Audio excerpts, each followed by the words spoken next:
So this is an introduction to the actual software of ISET, and it's inside of, we're going to go through the script called T for tutorial, an introduction to ISET, which you can find inside of the ISET folder under scripts.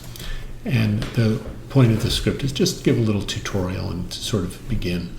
Often we begin scripts with a little IE for, we use IE for image val, and we're going to initialize the environment.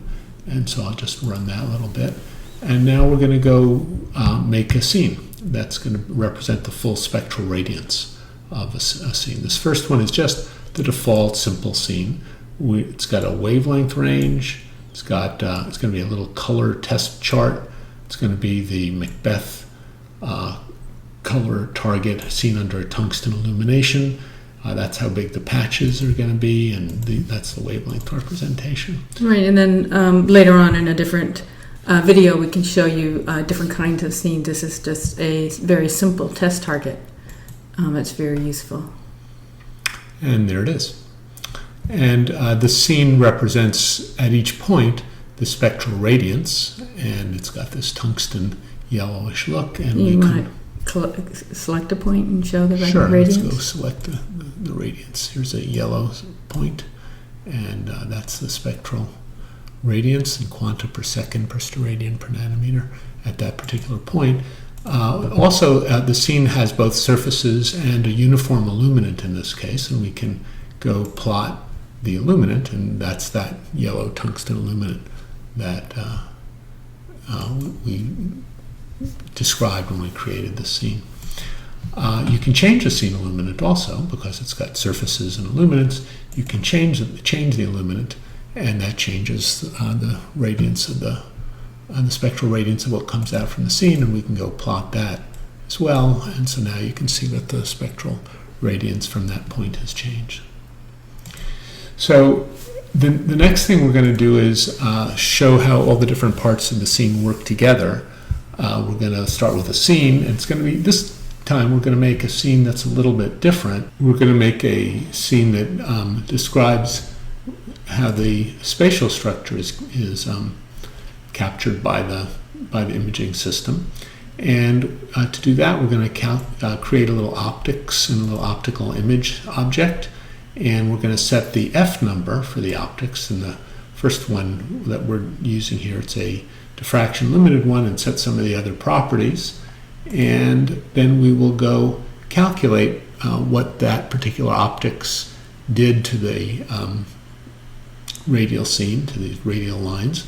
And didn't do much. It blurred it a little bit, but it's pretty high quality optics, F number 4, and so it looks pretty good. We can then calculate what happens to that irradiance image. That's after the optics over here, so this is the irradiance image. And the sensor is a Bayer array, 2 green pixels, a red and a blue pixel, and it's this particular size, so it's quite a bit, plenty big enough to go and capture that image. And this looks green in here because there are twice as many green pixels as there are red and blue pixels. We can then process this picture using a simple processing strategy, and wow, when you look at that come through, you can see all the chromatic aliasing from those radial lines. They just appear all kinds of different colors, and that's because the optics was pretty sharp. The sensor had, for this particular case, 1.5 micron photodetector size, pixels of 2.2 microns, and the photodetector inside the pixel is 1.5 microns, and as a result, there's a lot of chromatic aliasing. Well, if you'd like to reduce that chromatic aliasing, and you're designing this, you can change the optics F number to make the image blurrier. So we're going to go change the optics, the F number. We're going to go recompute from the scene through the optics and recompute the sensor response and put it through the image processor and have a look again.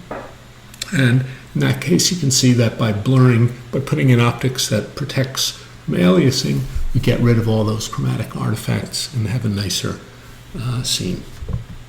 So this is a way in which you could see that from the scene to the optics to the sensor to the image processing to the display, how all of those parts work together in a quick simulation.